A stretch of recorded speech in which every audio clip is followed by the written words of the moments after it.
Last week, Natalia Aravena took part in protests near the presidential palace in Santiago. She says the police violently broke up what had been a peaceful demonstration. At first they shot into the air, but then they started shooting at people, and everyone started to run. The 24-year-old nurse says she was caught in the crowds and hit in the face by a tear gas canister. I can't see anything at all, not even light. There's nothing. I've lost all use of my eye. Like Natalia, officials say nearly 200 people have suffered eye injuries so far during the protests that have engulfed Chile over the past 3 weeks. Investigators put the blame on the authorities. The police have allegedly fired small bullets, pellets, and tear gas canisters at the body and specifically to the face. The United Nations has sent a task force to investigate human rights abuses by security forces amid allegations of torture and rape. And there have been at least 23 deaths.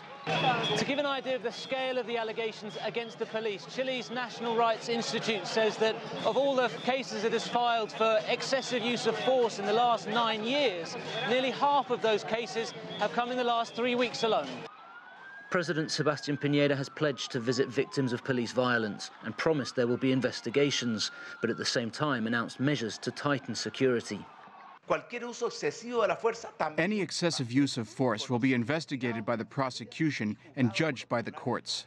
Official figures show there have been nearly 1,800 people injured across Chile, but the Red Cross believes the number of injured to be up to 30% higher.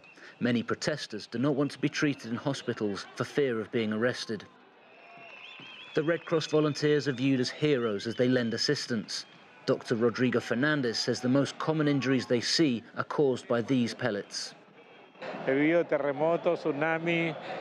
worked during earthquakes, tsunamis, and looting, but I've never seen anything on this scale that's lasted as long, that is as intense, and with so many people.